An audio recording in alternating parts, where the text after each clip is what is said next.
صلی علی رسولہ الکریم اما بعد فاعوذ باللہ من الشیطان الرجیم بسم اللہ الرحمن الرحیم ان الصلاة تنہى عن الفحشاء والمنکر صدق اللہ العظیم وقال النبی صلی اللہ علیہ وسلم الصلاة عماد الدین او كما قال علیہم الصلاة والسلام مسجد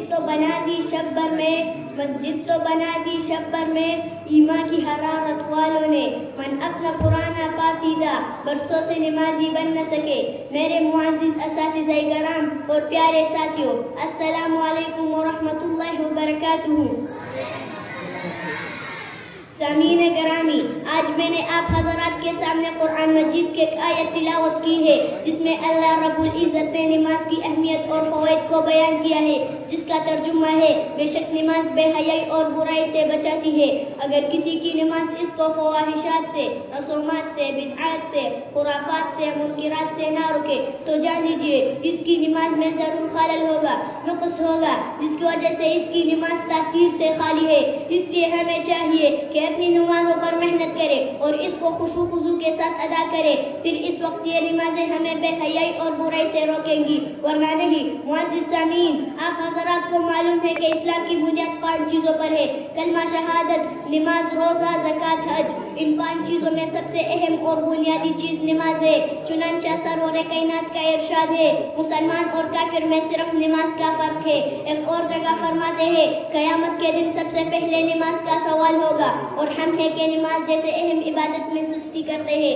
شاعر کہتا ہے، آباد ہوئی عشرت گاہ ہے، ویران مساجد روتی ہے، تاریخ فضا میں موسیقی، پامال و اذانیں ہوتی ہے، پھولوں کی بجائے کانٹوں میں شبنم کی شکستہ موتی ہے۔ یہ وقت و عمل کردار حشر، کیا دست دعا پہ لاتا ہوں، کہنے کو مسلمان میں بھی ہوں لیکن کہتے شرماتا ہوں۔ گرامی قدر احباب، توجہ فرمائیے، میرے محبوب پیغمبر صلی اللہ علیہ وآلہ وسلم کا مرض وفات میں صحابہ رضی اللہ تعالی عنہ کے سہارے نماز کے لیے مسجد تشریف لانا، نزا کی حالت میں الصلاۃ والصلاۃ کی صدائیں لگانا، عین لڑائی میں نمازوں کا اہتمام فرمانا۔ آ گیا عین لڑائی میں اگر وقت نماز، قبلہ ہو کہ زمین بوس ہوئی قوم حجاز۔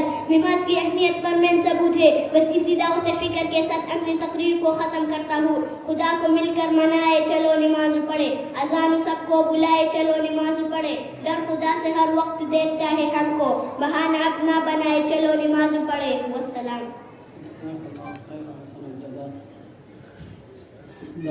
فرزند محمد سنان اللہ جل جلالہ